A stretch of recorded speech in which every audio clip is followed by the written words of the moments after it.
We can dive right into these questions. Just, you can skip the first sentence because it's just telling me the book. I don't care, but you can read this because it might matter, right? So the narrator is being driven in a carriage through a remote region at night. The baying of the wolves sounded nearer and nearer as though they were closing round on us from every side. I grew dreadfully afraid, and the horses shared my fear. The driver, however, was not in the least disturbed. He kept turning his head to left and right, but I could not see anything through the darkness. So I would say something like bothered here, right? He was not in the least bothered. He keeps turning his head to left and right, but I could not see anything through the darkness. He's maybe not afraid, I guess, is really what it's coming down to. So let's see what we get. Now, disorganized, and he's not like losing papers or something, so that doesn't make any sense. Alarmed, that could be bothered. It's a little stronger, but okay.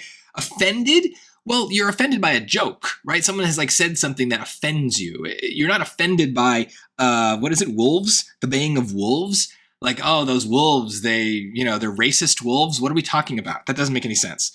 So he was not in the least interrupted. That honestly tempts me a little bit, but it's also because I'd be like, oh, that's maybe like metaphorical, right? Like he's not bothered, so he's not interrupted. His thoughts are not interrupted. He's just kind of doing his thing. But that's kind of like a weird, complicated story where he's not alarmed, right? There's wolves howling and he's not bothered by it, is basically what he's saying. Now, how do I know that he's not bothered? Because I do get that there is a weird interpretation here, right? He's turning his head left to right. That sounds like something you would do if you were like scared that a wolf was going to come and grab you, right? You're like, oh gosh, where's that coming from?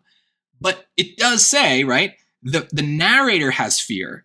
The driver, however, feels differently, right? So this is always true with reading passages, but even here, right? The word however, the word but, these are very important words that can completely shift how we're thinking about the passage. So you got to be careful. But here I think it's really clear. This narrator is afraid of the wolves. The driver is not. The driver is not in the least disturbed, alarmed, right? Bothered. So a little bit of old-timey language there, but I think it is navigable. And so just make sure that you are taking into the whole context into effect here. That way you don't miss something like that.